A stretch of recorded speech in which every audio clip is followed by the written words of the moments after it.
नमस्कार दोस्तों, स्वागत है आपका एक बार फिर से हमारे इस चैनल गरुड़ ग्रंथ पर। दोस्तों 18 सितंबर 2023 हरतालिका तीज के दिन अगर आप इस वृक्ष को मात्र छूकर आ जाते हैं तो आपकी जन्मों की गरीबी, दुख, दर्द, कष्ट, पीड़ा उसी समय से मिट्टी शुरू जाएगी और आप हो जाएंगे धनवान, मालामाल। दोस्तों स्वागत है आप सभी का आपके अपने चैनल शुभ मंगल में। दोस्तों यदि आप भी आपके घर की सुख शांति, संतान की कमी और धन की कमी या कर्ज से परेशान हैं, या आपका भाग्य आपका साथ नहीं दे रहा है और आपके कार्य नहीं बन रहे हैं, तो दोस्तों 18 सितंबर 2023 हरतालिका तीज पर इस वृक्ष को मात्र छूकर आ जाना। उसके बाद आप देखेंगे कि कुछ ही दिनों में आपकी सभी समस्याओं का हल संपूर्ण रूप से हो जाएगा। दोस्तों इस बार 2023 का साल बहुत ही दिव्य और दुर्लभ संयोग लेकर आया है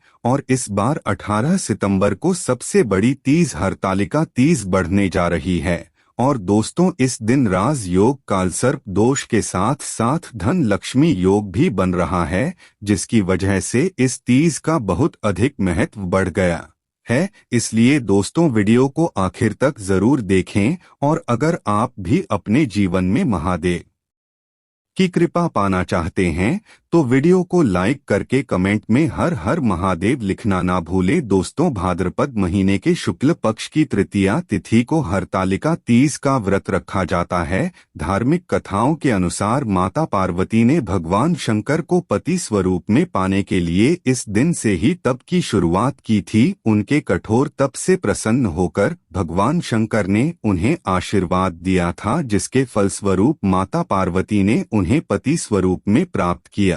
यही वजह है कि कुंवारी लड़कियां भी मनचाहे वर के लिए इस व्रत को रखती है। दोस्तों देवी पार्वती ने कुंवारी अवस्था में इस व्रत को किया था, इसलिए इस व्रत को सुहागिन महिलाओं के साथ साथ कुंवारी कन्याएं भी अच्छे वर की प्राप्ति के लिए रखती है। यह व्रत निर्जला रखा जाता है, निराहार रखा जाता है। सभी सुहागिन महिलाएं इस दिन अपने पति की लंबी आयु की कामना से और अखंड सौभाग्य के लिए इस व्रत को रखती है। इस दिन मां पार्वती और शंकर की पूजा की जाती है। सुहागिन महिलाओं के अलावा जो कुंवारी कन्याएं हैं वह भी इस दिन मनचाहा वर पाने के लिए निर्जला इस व्रत को विधि विधान से रख सकती है। 18 सितंबर को हरतालिका तीज की पूजा के शुभ मुहूर्त इस प्रकार है। सुबह का शुभ मुहूर्त रहेगा सुबह 6:07 से लेकर 8:24 तक। इस बीच में आपको राहुकाल के समय का त्याग करना है।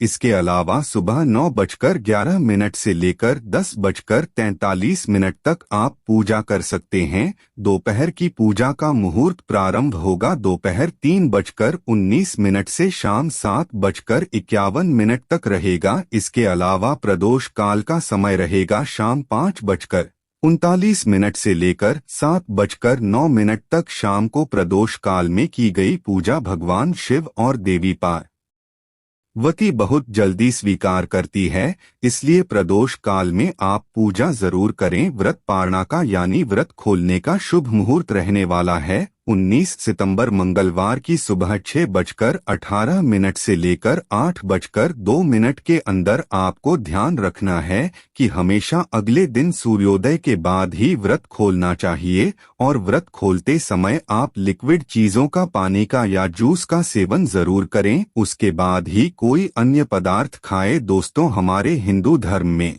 वृक्षों को देव स्वरूप कहा गया है और इन वृक्षों में स्वयं भगवान महादेव और नारायण वास करते हैं। और आज मैं आप लोगों को पावन वृक्ष के बारे में बताऊंगा जिनको इस हरतालिका तीज के दिन छू लेने मात्र से आपकी जन्मों जन्मों की गरीबी मिट जाएगी। क्योंकि दोस्तों ये ऐसे वृक्ष है जो देववृक्ष कहे गए हैं या देवी स्वरूप कहे गए। दोस्तों हमारे धर्मशास्त्र में इन पेड़ पौधों को देवता मानकर हम इनकी पूजा करते हैं और हमें इनकी पूजा करनी भी चाहिए, क्योंकि साइंस भी कहता कि पेड़ पौधे मनुष्य को बिना किसी स्वार्थ के वायु प्रदान करते हैं और सभी प्रकार के जितने भी नकारात्मक चीजें होती है उसे अपने अंदर ये स्वयं सोख लेते हैं और हमें ताजगी प्रदान करते। दोस्तों, पेड़ पौधे स्वयं तेज धूप में तपते लेकिन मनुष्य को शीतल छाया प्रदान करते हैं।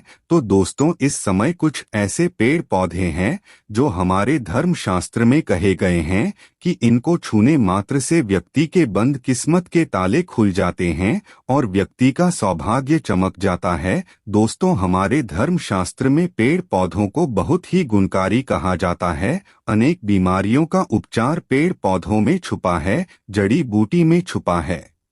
और भगवान श्री कृष्ण ने गीता में स्वयं कहा है कि वृक्षों में मैं स्वयं पीपल का वृक्ष हूँ। इसलिए दोस्तों, पीपल के वृक्ष को वृक्षों का राजा कहा जाता है, क्योंकि पीपल वृक्ष की जो आयु होती है वो सबसे ज्यादा होती है। इसलिए भगवान श्री कृष्ण ने स्वयं कहा कि वृक्षों में पीपल हूँ। तो दोस्तों, चलिए अब मैं आप लोगों को उन पावन वृक्षों के बारे में बताऊंगा जो कि कल्याणकारी है, जो मंगलकारी है। अगर आप इन वृक्ष को छू लेते हैं इस हरतालिका तीज के दिन, तो आपकी गरीबी तो मिटेगी ही मिटेगी, साथ ही आपके जीवन से परेशानियां भी खत्म हो जाएगी। क्योंकि यह जो पेड़ पौधे हैं ये चेतनायुक्त हो जाते हैं, यानी कि इस दिन इनमें चेतना आ जाती है।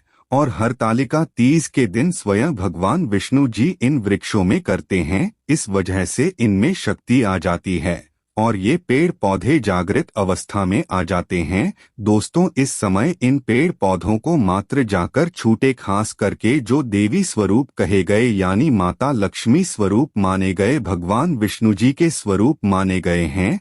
तो इन पेड़ पौधों को आप ऐसे छूकर आ जाते हैं तो आपके जीवन की जो परेशानी है, दुख तकलीफ है, कष्ट रोग बीमारी है, कलह क्लेश है, जीवन में बहुत बड़ी समस्याएं सब समाप्त हो जाएगी। तो दोस्तों, आज आप लोगों को कुछ ऐसे वृक्ष के बारे में बताऊंगा जो देववृक्ष कहे गए। वीडियो को ध्यान से देखना। अगर आज की वीडियो मिस कर दिए तो फिर सारी जिंदगी आपको पछताना पड़ेगा, क्योंकि इस समय हरतालिका तीज का पावन पर्व है और ये एक ऐसा समय होता है जो बहुत ही कल्याणकारी, बहुत ही मंगलकारी दिन होता है। सभी ग्रहों को एकत्रित करके सभी ग्रहों को सपोर्ट दिलाता है, कुंडली को मजबूत कर आता है, गरीबी को समाप्त करता और आप अपनी आंखों से देखते हैं गरीबी को मिटाते हुए। दोस्तों, मैं जिन वृक्षों के बारे में बात करने वाला हूँ ये सारे वृक्ष आपको आपके घर के आसपास बहुत ही आसानी से मिल जाएंगे। दोस्तों, सबसे पहला जो वृक्ष है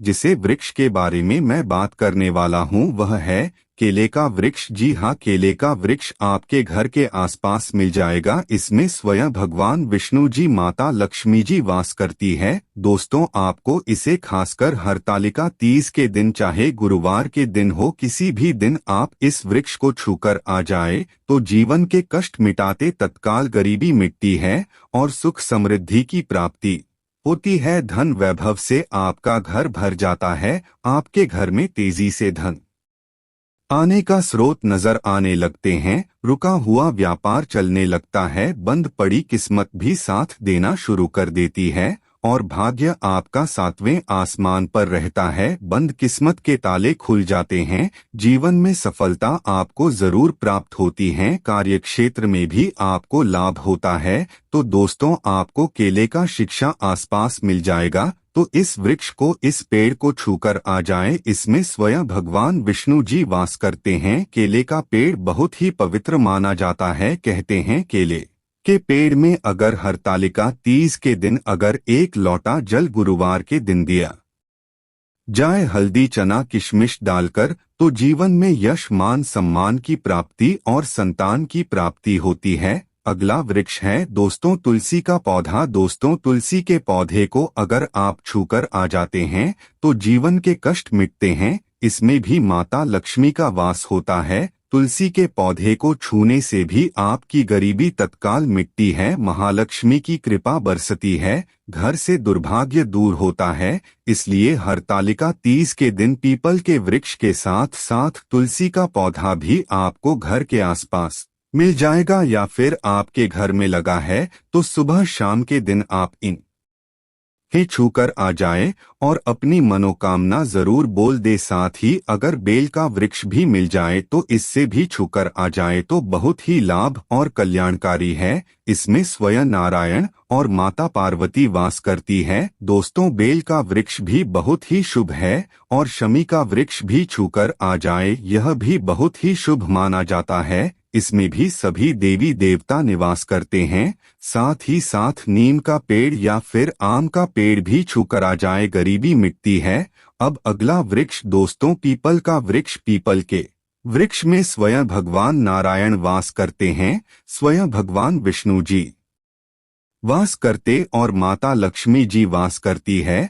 तो हरतालिका तीज के दिन आपको पीपल के वृक्ष को जरूर छूकर आ जाना। सुबह या फिर शाम के समय छूकर आए और जब पीपल को आप छुएंगे तो ओम नमो भगवते वासुदेवाय इस मंत्र का जाप करते हुए छूना है, अपनी मनोकामना बोलते हुए छोड़ देना है। दोस्तों, जो भी आपकी मनोकामना है, नौकरी को लेकर, बिजनेस व्यापार को लेकर, धन को लेकर, कार्य को लेकर, संतान को लेकर, विवाह को लेकर, किसी प्रकार की समस्या शत्रुओं को लेकर हो तो आपको बस भगवान विष्णु जी के वृक्ष पीपल के सामने ऐसे आपको अनुभव करना है कि वे उपस्थित हैं, प्रकट है और उन्हीं का स्मरण करते हुए छूकर आ जाना है। तत्काल देखेंगे 24 घंटे के अंदर आपकी मनोकामना पूरी होगी। बाकी आपकी मर्जी। दोस्तों, इतना पावरफुल ये उपाय कि इसको करने से आपके जीवन के दुर्भाग्य दूर होंगे, कष्ट मिटते, जीवन से गरीबी दूर होती है। दोस्तों, पीपल के वृक्ष में वैसे तो सभी देवी देवता निवास करते हैं,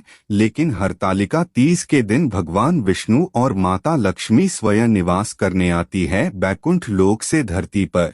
इसीलिए पीपल के वृक्ष को जरूर स्पर्श करके आप अपनी मनोकामना बोल देना, तत्काल आपकी गरीबी मिटेगी। आइए दोस्तों, अब जान लेते हैं हरतालिका तीज के कुछ और जरूरी उपाय और कथा। एक बार भगवान भोलेनाथ ने माता पार्वती को उनके पूर्व जन्म के बारे में बताते इस व्रत के महत्व को समझाया। माता पार्वती ने बहुत छोटी उम्र में ही भगवान भोलेनाथ को अपने पति के रूप में स्वीकार कर लिया था। उन्होंने बाल्यावस्था में ही 12 वर्षों तक हिमालय के किनारे बैठकर कठिन तप शुरू कर दिया। अपने स्तंभ के दौरान उन्होंने बिना कुछ खाए पिए अपना जीवन व्यतीत किया। उन्होंने जीवित रहने के लिए सूखे पत्ते और हवा खाकर ही कई वर्षों तक गुजारा किया। देवी पार्वती को इस स्थिति में देखकर उनके पिता बहुत दुखी रहते थे। देवी पार्वती की तपस्या को देख भगवान विष्णु प्रसन्न हो गए, जिसके बाद महर्षि नारद उनके पिता के पास भगवान विष्णु का रिश्ता लेकर पहुंचे। भगवान विष्णु से रिश्ते की बात सुनकर उनकी खुशी का तो ठिकाना नहीं रहा। उन्होंने एक बार में ही स्वीकृति में हामी भरती। जब माता पार्वती को इस बारे में ज्ञात हुआ तो उन्हें बहुत दुख हुआ और ये सारी बात सुनते ही वो बहुत जोर जोर